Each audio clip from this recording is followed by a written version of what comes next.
Hello everyone, my name is Vansh, and today I'll be presenting a technical overview of our work in prompt engineering, specifically in its techniques and applications. So, prompt engineering refers to the strategic formulation of inputs to large language models like GPT-4, Claude, Gemini, and currently famous Poe AI. With large language models becoming more integrated into enterprise workflows, the ability to structure prompt efficiently is vital for leveraging these models across use cases like customer service, automation, code generation, data extraction, and coding assistance. So these all helps in a creative content creation. Some basic fundamentals of prompt engineering is effective prompts, and prompt structures, iteration process, specificity matters, interactive examples. Importance of prompt engineering in AI is that it improves accuracy with a well-structured prompt lead to more accurate AI outputs and response. Then is enhanced creativity, in increased efficiency and reduced bias. It encourages engagement by compelling prompts to improve their user interaction and satisfaction with AI system. Through my research on this topic, I studied how prompt design directly influences model behavior. For example, zero shot prompting gave models a single instruction without examples, which works well with for simple tasks. In contrast, few shot and chain of thought prompting strategies provide a structured demonstration or logical steps to guide the model through more complex problem solving process. Now, when I created some prompts on different AI chatbots like ChatGPT and Claude and Gemini, the response clarity of ChatGPT 4 was very clear, especially with structured prompt. But in the case of Claude, it was sometimes overly verbose and philosophical. And rest with Gemini 1.5 Pro, it had a clear prompt technical prompts, but may need structure. Then the tone adaptability. It GPT adapts the tone well with formal and friendly way.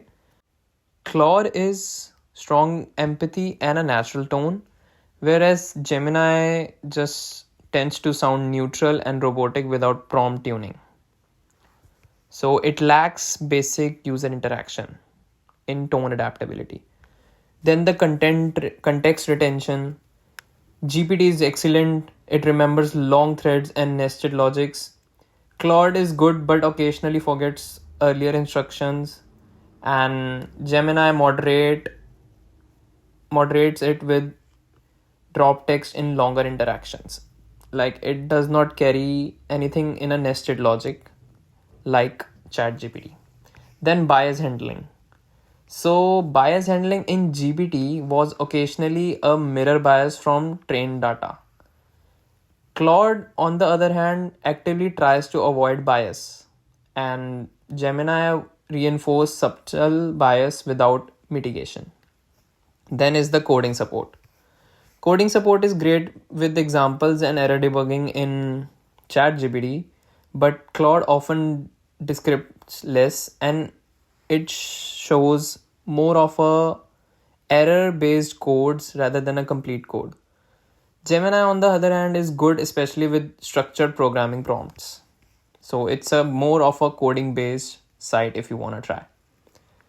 Then summarization accuracy is strong for GPT and highly detailed in Claude, but Gemini occasionally misses the nuisance in factual summaries.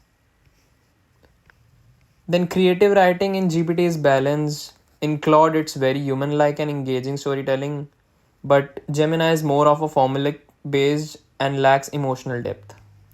Prompt flexibility is handled very nicely in GPT as it handles vague and complex prompts well. Claude, on the other hand, requires clarity to perform well. And last is Gemini, which performs the best with technical and instructional prompts. So it's all on the user how good he can summarize his prompt.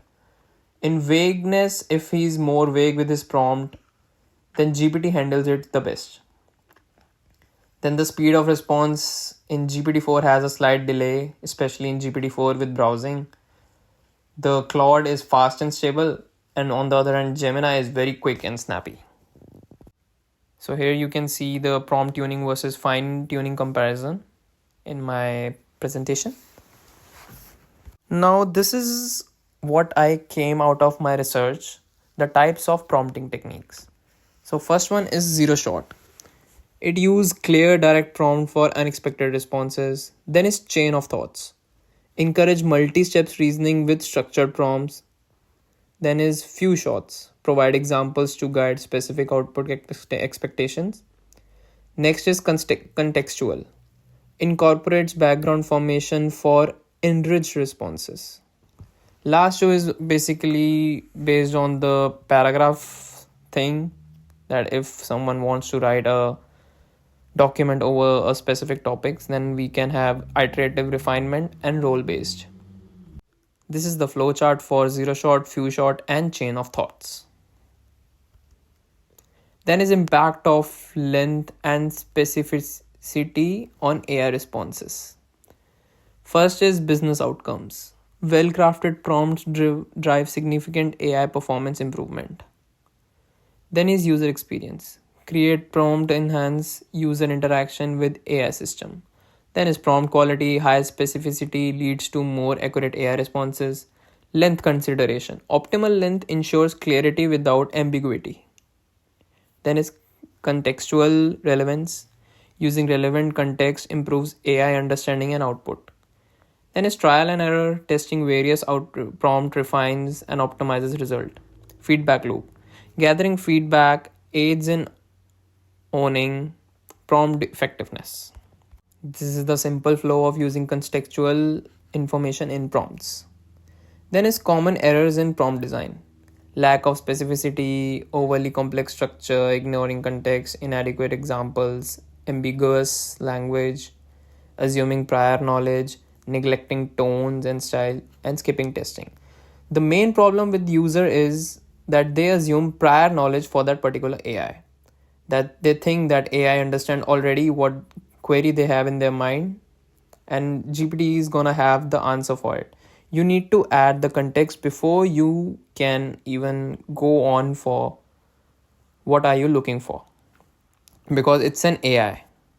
You need to have something in the back of its head that should be recorded in its library, or whatever we say, the nested loops.